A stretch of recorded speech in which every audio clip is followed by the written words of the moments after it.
আমার নাম আরিফুল ইসলাম হৃদয়। আমার জেলা হচ্ছে রাজবাড়ী। রাজবাড়ী জেলা থেকে আমি আসছি খালেদা জিয়ার কবর দেখতে। আসলে যেটা হলো যে তিনবার প্রধানমন্ত্রী ছিলেন, উনি এতটা ভালো মানুষ ছিলেন, এত ভাষায় প্রকাশ করতে পারবো না।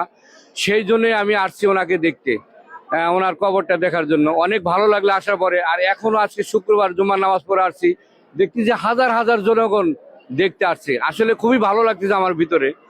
আর গণজাগরণের পক্ষ থেকে যে বিএনপি আমরা যাই দল করি, আমরা তো ধানের শীষের প্রতীক। আমার ভালোবাসার টানে আমার রক্তে মিশে আছে ধানের শীষ।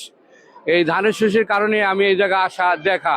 প্রকৃত আমি কিন্তু বড় ধরনের নেতাও না, কোনো না, কিন্তু আমার ভালোবাসা এতটাই যে আমি এই রাজবাড়ী জেলা থেকে এত দূর টাইনে এসে শুধু আমার এই ধানের শীষের কান্ডারি। এই কারণে কারণ আমি ভালোবাসি জিয়াউর রহমান এবং খালেদা জিয়াকে, যে চলে গেছেন প্রধানমন্ত্রীর তিন, এরকম আর পাওয়া যাবে না। কারণ যতই খুঁজি আমরা প্রধানমন্ত্রীকে, এই তিন মাস যেরকম ভালো মানুষের একটা ছিল, হাজার হাজার লোক জানাজারে আসছে, এই এত জায়গা ভালো মানুষ ছিল বলে।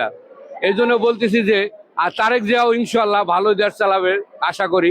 তাই আমি আসছি না, কবরটা জিয়ারত করলাম। আমার কাছে অনেক ভালো লাগলো যে ভাষায় প্রকাশ করতে পারে। দোয়া করে আল্লাহর কাছে যেন আল্লাহ তার বেষ্টনাতে এবং জান্নাত দান করে।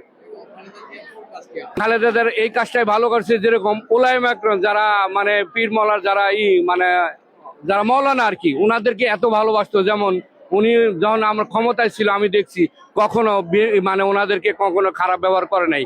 এই জিনিসটা আমাকে খুব বেশি ভালোবাসতে লাগছে, যে মৌলানাদেরকে কখনো হয়রানি করে নাই, কাউকে দান্ডা বেরিয়ে দেয় নাই, খারাপ ব্যবহার কখনো করে নাই।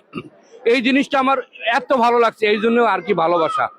এই জন্য আমার এই জায়গায় আসা, এই রাজবাড়ী জেলা থেকে এত দূর আসা।